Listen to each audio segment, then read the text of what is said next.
Guwahati times চাই থকাৰ বাবে ধন্যবাদ। ষ্টুডিঅ'ত মই ফাতেমা আসমিন।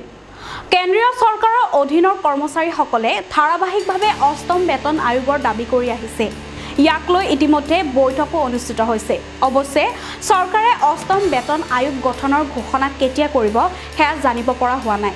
ইয়াৰ মাজতে অৱশ্যে এটা স্বস্তিৰ খবৰ আছে চৰকাৰী কৰ্মচাৰীৰ বাবে, আৰু সেই খবৰটো হ'ল পেঞ্চন সংক্ৰান্তীয়।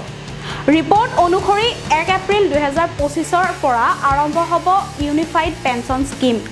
চৰকাৰী কৰ্মচাৰীসকলে আশা কৰিছে আগন্তুক 2024 চনৰ 1 জানুৱাৰীৰ পৰা অষ্টম বেতন আয়োগ কাৰ্যকৰী হ'ব পাৰে, কিন্তু তাৰ পূৰ্বে আৰম্ভ হ'ব এই নতুন পেঞ্চন আঁচনি। এই ইউনিফাইড পেঞ্চন স্কিমৰ অধীনত বেচিক দৰমহাৰ গড় আৰু অৱসৰৰ পূৰ্বে 12 মাহৰ প্ৰাপ্য মহাৰ্য ভাত্তা নিশ্চিত পেঞ্চন হিচাপে দিয়া হ'ব। এই ইউনিফাইড পেঞ্চন স্কিমৰ অধীনত পেঞ্চন ফাণ্ডত সকলো কৰ্মচাৰীয়ে বিনিয়োগ কৰিব লাগিব।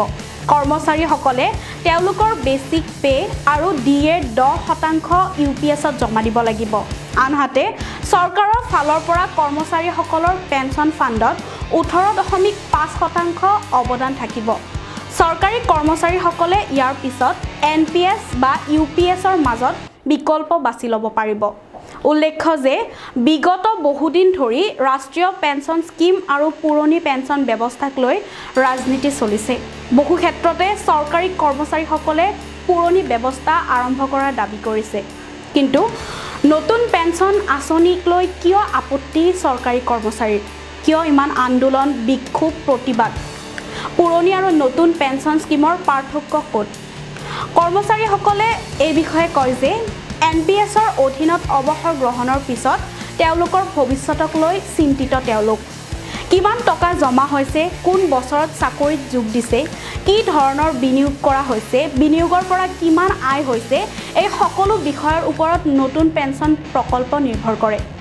আনহাতে নতুন পেঞ্চন আঁচনিৰ আওতাত নিজৰ কৰ্মজীৱনত যি পৰিমাণৰ অৰ্থ সঞ্চয় কৰে কৰ্মচাৰীসকলে, অৱসৰৰ সময়ত তাৰ 60% টকা লাভ কৰিব পাৰে, যিটো টকা উঠাবলৈ কৰ দিবলগীয়া নহয়। বাকী 40% ইউনিটত বিনিয়োগ কৰা হয়।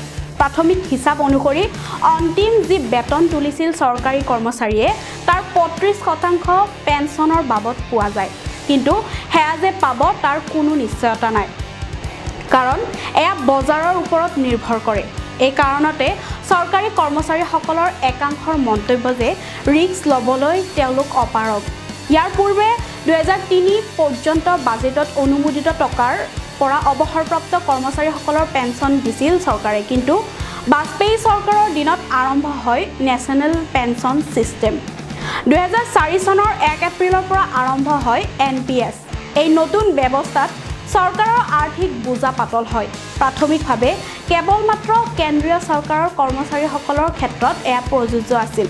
পৰৱৰ্তী সময়ত সকলো ৰাজ্যৰ চৰকাৰী কৰ্মচাৰীৰ বাবে এয়া প্ৰযোজ্য হ'ল।